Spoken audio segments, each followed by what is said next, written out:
Karon, atong sutaon ang alamat sa usa sa kinakakugihang binuhat sa kinaiyahan. Ngano ka hangway hunong magtigom og pagkaon ang mga alamigas? Ang tubag naa sa usa ka gamhan ng istorya.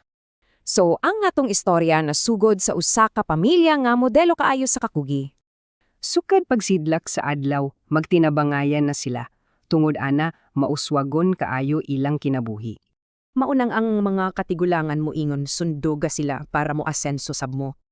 Apan, niabot ang dakong pagsulay. Usa ka grabe nga gutom ang niigo sa ilang lugar. Giguba sa baha ang mga tanom, daghan ang wala kaandam kay lagi salig ra kaayom. Pero kaning pamilya ha, kay andam man, nihatag sila sa ilang tinipigan sa tibok lungsod. Ang amahan ni Ingon, unta makakatuon tanan sa bile sa pagpangandam. Pero naay usa ka lalaki nga nasuko. Para niya, hambog ra kuno kaayo ang amahan. Gisulayan pagpasabot sa amahan, pero ang kasina sa lalaki insulto gyud ang nakita. Naay nitong nga tigulang para maundang sila, pero ang kasuko sa lalaki lawong na kaayo. Wala gyud kalimot ang lalaki. Ni anang gabi una, nagplano siya og panimalos. Gidaog sa kasina, gisunog niya ang balay. Mautoy sinugdanan sa trahedya.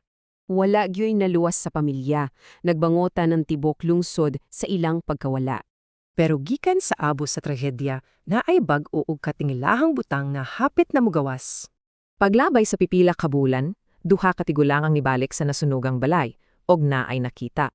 Nakita nila ang gagmayng insekto nga naglinya, nagtinabangay, parehas gid sa nawala nga pamilya. Og didto, nahibalo dayon sila. Kanto ang espiritu sa pamilya nga ginatawag nilang alamigas. Og maauto na tawo ang alamat. Unsa ka ang leksyon ang gibilin ni ini para kanato.